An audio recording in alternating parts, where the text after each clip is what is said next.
Aí, irmãos, vocês devem estar pensando. Se não estavam pensando, vão começar a pensar agora. Luiz, o que eu estou achando interessante é que a sua pergunta não sai. Desembucha logo essa pergunta que você disse que ia fazer.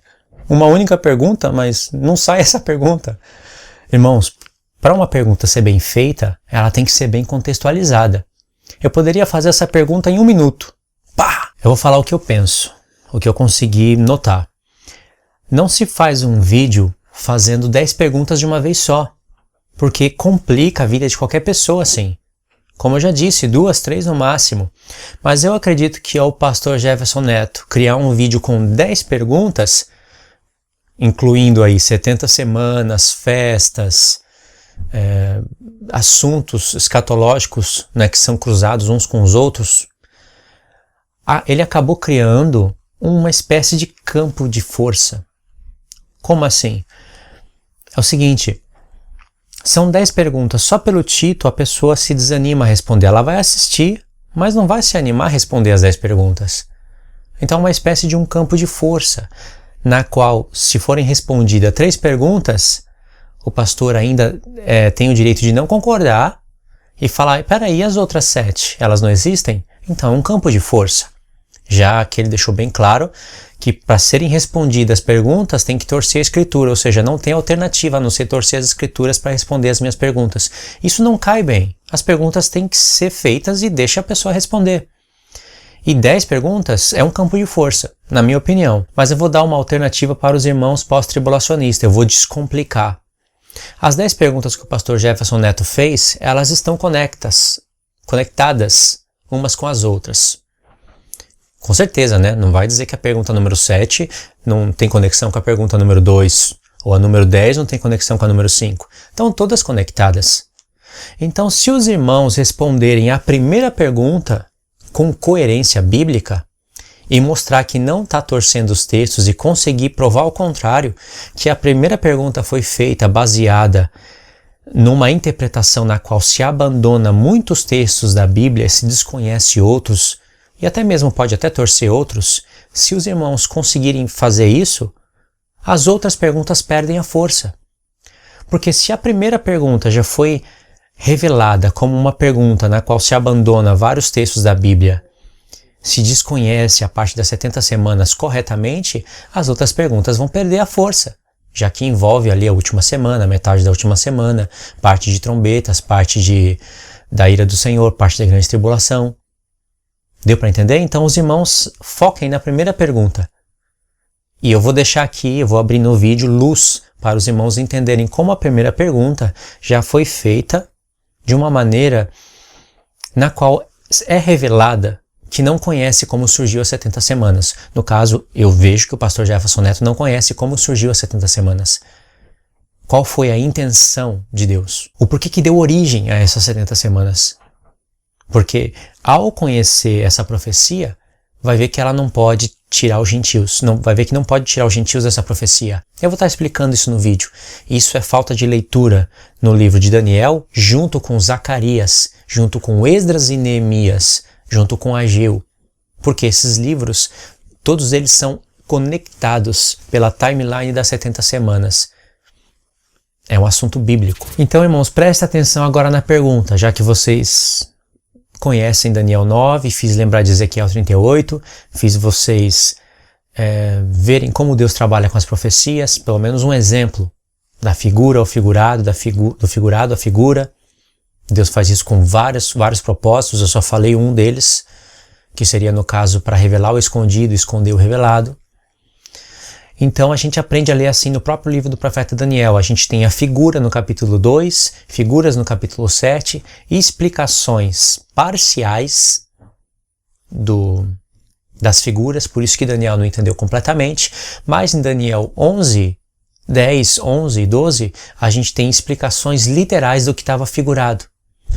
Então Deus passa da figura às explicações, que é o figurado. Poucas linguagens de figuras são usadas em Daniel 11. É mais ali o literal mesmo. Abacuque é um livro totalmente relacionado com Daniel. Completamente relacionado. E ali Deus está usando poucas linguagens de figuras. Deus está explicando literalmente o que ele mostrou através de figuras em Daniel. Eu vou estar fazendo um estudo especificamente falando desse assunto. Então, os irmãos, tendo tudo isso em mente, lá vai a pergunta. Paulo era pré-tribulacionista, pré-tribulacional. Então ele pregava um arrebatamento iminente na sua própria época. Pode ver que tem alguns textos que, se você descontextualiza eles dos seus devidos contextos, você olha para o texto e fala, com certeza Paulo era pré-tribulacionista. Mas joga o texto no contexto imediato e depois soma com as outras cartas, você vai ver, Paulo jamais era pré-tribulacionista. Jamais. Ele ia ser desconhecedor dos tempos. E para provar isso, eis aqui a pergunta. Paulo sabia que a cidade, o santuário, Jerusalém, iria ser destruído. Está profetizado. Jesus falou, não sobrará pedra sobre pedra que não seja derrubada. Então o santuário haveria de ser destruído por um povo cujo príncipe desse povo viria no futuro. Paulo conhecia quem era esse príncipe do futuro. Rei da Síria, falado por ele em 2 Tessalonicenses capítulo 2. Agora veja bem, vamos supor que Paulo ensinava o arrebatamento pré para a igreja. Isso quer dizer que Paulo ensinava que a igreja não passaria pela grande tribulação e que poderia ocorrer naquela época. Isso se chama arrebatamento iminente. Agora, Jerusalém estava de pé na época do apóstolo Paulo. Jerusalém ainda tinha que ser destruída pelo povo e o santuário também, para depois Jerusalém ser reconstruída. E o santuário também. E por que ela tem que ser reconstruída? Porque o anticristo vai se direcionar contra uma cidade destruída? Contra um santuário destruído? Contra um povo que não foi ajuntado das nações? Porque Jesus falou, isso é dia de vingança sobre esse povo, grande ira sobre eles. Ira não é a ira, aquela ira do Apocalipse. É aquela ira designada para aquela nação, para aquela geração. Dia de vingança, porque eles não reconheceram o Messias. Jesus falou, vão para a espada. Cairão a espada e serão cativos para todas as nações. Palavras de Jesus. Mas quando você está lendo Ezequiel 38, você está vendo que é falado que o anticristo iria subir contra um povo que foi contra uma terra que se recuperou da espada e que foi juntado das nações. Olha que Jesus falou, vocês cairão a espada e serão cativos para todas as nações, porque é dia de vingança. General Tito, no tempo de General Tito ocorreu isso. Eles caíram a espada e foram cativos para as nações. Jerusalém e o santuário foi destruído, mas haveria de ser tudo reconstruído, tudo reformado. Os judeus teriam que ser juntados na sua terra para o cenário do anticristo ser formados, sem contar que tinha que ter aí os 10 chifres ou os 10 dedos da estátua. Irmãos, se a igreja fosse arrebatada naquele tempo de Paulo, ou até mesmo depois do apóstolo Paulo, em 7 anos, porque a igreja sendo arrebatada, ela estaria lá nas bodas do Cordeiro, 7 anos, e os judeus estariam na grande tribulação. Em 7 anos, Jerusalém seria destruída, o santuário destruído, aí seria reconstruído para o anticristo ir contra a terra. Isso tem cabimento na mente de um apóstolo que é treinado nas escrituras?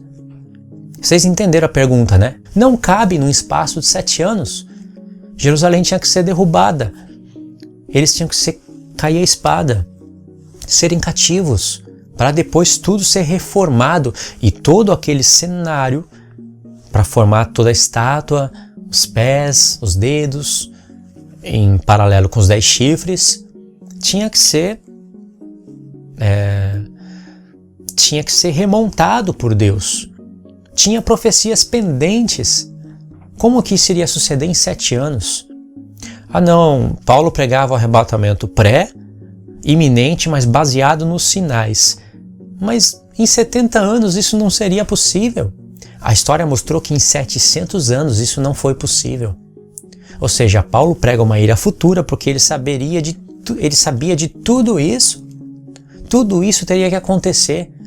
Paulo sabia que Roma tinha que vazar, sair do caminho, para vir um outro reino, se reconstruir um outro reino, aonde as nações iriam estar querendo se unir, mas não iriam ficar unidas.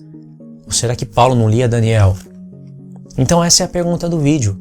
Como que ficaria essa explicação? Essa é uma pergunta também que eu faria para o pastor Nathan Rufino, porque numa das mensagens dele, na qual eu já fiz um vídeo respondendo pelo menos alguns pontos, ele usa essa parte de Tito, usa essa parte que o anticristo vai atacar Jerusalém e não os gentios, mas ele não viu que entrou em contradição os argumentos, sendo que no mesmo vídeo ele disse que Paulo era pré-tribulacionista, que pregava arrebatamento iminente. Não tem como tudo isso acontecer naquele tempo. Paulo ensinava tudo isso para a igreja. Tinham muitas profecias pendentes e até nos dias de hoje tem profecias pendentes. Eu não tenho coragem de pregar um arrebatamento iminente, conhecendo os tempos. Algumas das perguntas que o pastor Jefferson Neto fez no vídeo foi meio sem sentido. É claro que eu não vou responder as perguntas aqui, eu vou estar lendo os textos para responder direitinho, mas teve uma hora que ele fez uma pergunta, aonde em Mateus 24 Jesus fala, quando vocês viram o abominável da desolação, estando no lugar onde não deve estar, fuja para os montes. Aí ele faz uma pergunta, olha a pergunta, será que eu tenho que me mudar para Jerusalém para fugir para os montes? Será que eu tenho que ir para a Judéia para fugir para os montes, para, no caso, se cumprir a profecia? Essa parte é o que estou falando. Ele não falou mais nada, ele só deixou essa pergunta assim. Ele queria saber a resposta. Mas, irmãos, é claro que Jesus está falando isso para o povo lá, que está em Jerusalém. Aí ele ia falar, então a grande tribulação é para os judeus. Jesus falou só isso? O sermão dele foi só isso? É claro que não. Ele tem que falar assuntos para o povo de Israel e fala assuntos que engloba todas as nações. O anticristo não vai ter alcance sobre o mundo inteiro. Você já viu, irmãos, lendo Apocalipse 13 e falou que foi dado poder sobre povos, línguas e nações? Então o anticristo vai alcançar todo mundo? Será que as pessoas não leem Daniel? Vai ter nações contra o anticristo. O anticristo vai alcançar um certo grupo de pessoas, vai alcançar nações também, porque existe islâmicos em todas as nações, mas não vai alcançar todo mundo. Senão todo mundo iria pôr a marca da besta. Não é todo mundo que vai pôr a marca da besta? Mas em Apocalipse está falando que grandes, pequenos, servos, livres, todos eles colocaram a marca. Mas quem coloca a marca é destruído por Deus, recebe as pragas, as taças da ira. Para esses que são a ira de Deus. E se todo mundo colocar a marca, só sobra a igreja. A igreja vai reinar sobre quem? E as nações que restam, que devem ir de ano a ano a Jerusalém celebrar a festa dos tabernáculos. Quem são essas nações que restam? Colocaram elas as marcas? E as nações que restaram em Daniel 7? Ou seja, eu tenho que abandonar ou ser desconhecedor de várias profecias para pregar para o pré-tribulacionismo fazer sentido na minha vida. Entendeu, irmãos? Eu vou finalizar o vídeo aqui, senão acabo me estendendo mais, tá bom? Vou deixar os links dos vídeos na descrição, aí a gente vai se comunicando, eu vou fazendo mais vídeos sobre o assunto, tá bom? Deus abençoe e a gente se vê no próximo vídeo.